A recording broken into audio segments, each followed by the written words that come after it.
자, 중요한 것은 뭐냐? 가족은 경제 공동체였다. 동양이나 서양이나 다 똑같이. 그리고 그 가장의 서양에서는 그 경제 공동체인 가족의 대표가 시민이었다. 알겠죠?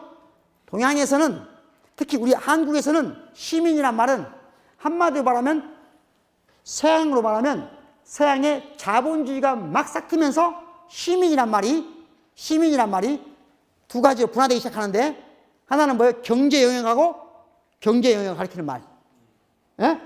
정치 영역을 담당하는 말. 그러니까 고대 그리스에서 시민이란 경제 공동체인 가족을 대표한단 말이에요. 첫 번째. 그렇다니까요. 경제 공동체인 가족을 대표하는 가장이에요. 그러면서 정치 공동체에 참여한 사람이에요. 정치 공동체와 경제 공동체를 가장이, 시민이 하나로 일원화시킨 절대적인 힘을 가진 존재예요. 여기까지 이해했죠? 근데 이게 근대로 넘어오면, 자본주의가 싹트기 시작하면 이게 정치와 경제가 분할돼요. 그것이 프랑스만 남아있어요. 우리 정순백 교수님께서 프랑스에 얼마 오시지 않았으니까 부르주아하고 시또왕 좀 발음 좀 해줘 보십시오. 부르주아하고 시또왕 좀 정확히 발음 좀 해보세요. 이렇게 괴롭히는 거예요. 이제 막 프랑스에서 오신 박사님이세요. 자, 부르주아란 말은 아까 말한 대로 시민이란 말 중에 경제 영역만을 떼어내서 가리키는 말이에요. 부르주아 시민이에요. 자, 정치 영역을 가리키는 시민이 시또왕. 이해하시겠어요? 독일 말로는 이 두 개의 말이 분화가 안 돼서 뮤르거란 말로 되어 있어요. 영어로 보면 시티즌, 독일 말은 뮤르거. 근데 다 잊어버려도 돼요. 중요한 것은 뭐다? 경제와 정치가 시민이란 말에서 자본주의와 함께 분할되기 시작하는데, 얘가 이해했죠? 그러니까 시민이란 말 속에는 경제와 정치가 함께 있었는데 어느 순간 근대에 오면 경제 영역을 담당하는 시민과 정치 영역을 담당하는 시민이 바뀐다. 그리고 어느 순간 경제적 시민인 부르주아는 더 이상 시민이란 말로 통용되지 않는다. 그냥 자본가란 말로 바뀌어버렸다. 여기까지 이해됐죠? 그러면 우리는 어쩌냐고요? 우리가 가리키는 시민이란 말은 조선시대 때 정확히 말하면 부르주아를 가리키는 말입니다.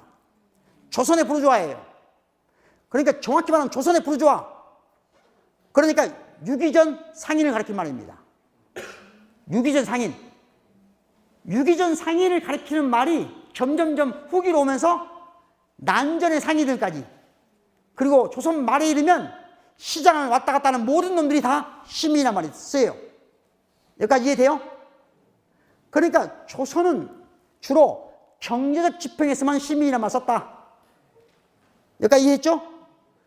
그런데 해방이 정술국치, 즉 일본에 의해서 우리가 침범되는 바로 그 시점부터 서양으로부터 우리한테 들어올 때는 시민이란 말이 부르주아란 말은 빠지고 시또왕이란 말이 들어오기 시작해요.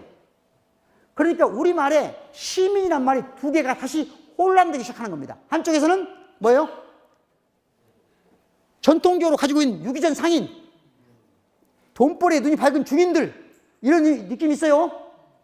또 한쪽으로는 서양의 뭔가 민주주의 주체, 시민권자, 이런 말로 섞여져서 오는데, 바로 그때부터 시민이란 말은, 즉 일제시대 때부터 좌파로부터 외면받고 우파로부터 외면받은 그런 개념이 됩니다. 좌파는 주로 경제 뿌띠 부르주아적인 특혜가 강하다고 생각했어요. 우파는 정치적 저항의 느낌이 강하다고 생각한 거예요. 그래서 서로가 시민이란 말을 싫어합니다. 여기까지 이해됐죠? 그런데 일본이 우리나라에 들어오면서 일본 사람들이 조선을 행정 개편하기 시작해요. 그전에는 우리 행정 일본식으로 근대식 행정 개편이 일어나는데, 그때 뭐가 생기냐? 도시란 말이 생겨요. 도시. 그러다 보니까 세 가지 말이 섞이는 거예요. 첫 번째, 전통적으로 내려오던 유기전 상인부터 상인을 가리키는 말, 부르주아를 가리키는 말.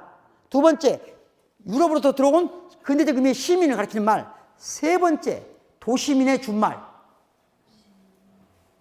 이해됐죠? 그래서 지금도 우리는 시민 그러면 이런 거예요. 시민을 위한 정치를 해야지 그러면 저 화순 군민은 왠지 우리는 빠진 것 같은 느낌이 난 말이에요. 예? 왜 안 그래요? 나 화순 군민인데 왜 나는 빼? 이런 느낌이 들죠? 그 이유는 뭐냐? 그러니까 최근에도 이런 거 있었어요. 무등산이 국립공원이 됐죠? 무등산 국립공원이 된 다음에 제가 지나가는 버스에 보니까 이렇게 썼어요. 무등산을 시민의 손에 품에서 국민의 품으로. 그때 그 시민이란 뭔 말이에요? 도시민이 준 말이에요. 그냥 광주시. 그러니까 자, 아직도 우리에게는 시민이란 말 속에 도시민의 준 말이란 말이 있다. 그러죠? 왠지 여러분이 저 국회의원을 나왔어. 시골 마을에 갔고 시민 여러분 함께 합시다. 그럼 어쩌겠어요? 뭔가 안 먹혀. 이해되죠? 자, 그런 의미가 있다. 하지만 이 세 가지 의미가 다 경쟁 관계를 이끌어오면서 한쪽에서는 지나치게 탈정치적이라고 싫어한 거고 좌파들은 한쪽에서는 지나치게 정치적이라고 외면한 거예요. 그래서 시민이란 말이 대체적으로는 별 볼 일 없는 말로 치부되어 오다가 결정적으로 의미를 확 시작한 것은 첫 번째는 4.19 때입니다. 4.19 때 시민들이라는 의식이 생겨난 거예요, 이게. 그러니까 4.19를 이끌어가는 주체가 시민이야. 근데도 4.19 때 주체는 누구예요, 주로? 대학생들이죠. 그러다 보니까 시민이 도시의 대학생이 된 거예요, 이제. 그래서 시민이란 말이 더 좌파들에서 외면당해요. 그래서 좌파들은 왠지 민중, 저그들은 시민이면서. 특히 대학생들 있잖아요. 대학생들, 저는 물론 이런 것도 있죠. 저거 엄마한테 배운 것이 있으니까 엄마 일하고 배워서 제가 민중이라고 생각하죠. 근데 저는 지금 처한 조건은 거의 아닌데. 하여튼 그래서 시민이란 말이 외면당합니다. 우리 역사에서는 시민이란 말이 데모스로서 본격적으로 등장하기 시작한 첫 번째 사건이 뭐예요? 바로 1980년 5월 민주화운동이에요. 또는 5.18 민주항쟁입니다. 그러니까 정확히 말하면 5.18은 저는 그렇게 생각해요. 5월 5.18 민주화운동이 지금 공식적 용어입니다. 노태우 정부 때 공식적으로 만든 말이에요. 광주 사람들은 뭐라고 불러요? 광주에서 민주화운동, 5월 민주화운동 그러면 광주 사람들은 왠지? 그러면 안 쓰죠? 뭐라고 써요, 광주 사람들은? 5월 민주항쟁이라고 쓰죠.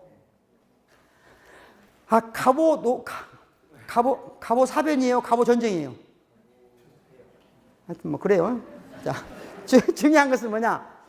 이때 처음으로 시민군이 생기죠. 시민군.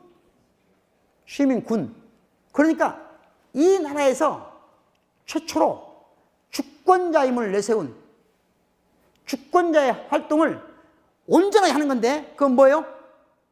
지금 현행 헌법 체제를 그 근본부터 의심을 제기하는 거예요. 다른 말하면 우리가 국가를 또는 헌법을 만드는 주체가 되겠다는 겁니다. 그래서 대한민국 역사상으로는 최초로 의식적으로 대한민국 헌법의 데모스, 즉 주권자 역할을 명확하게 의식하고 한 첫 번째 행위가 1980년 5월 시민군인 거예요. 그래서 언젠가 대한민국의 통일헌법이 만들어진다. 그리고 그 통일헌법의 주권자가 누가 되냐 할 때 그때 시민이 돼야 되고 그 시민의 역사적 뿌리는 뭐냐? 5.18 광주 민주항쟁인 거예요. 박수 해야 되죠?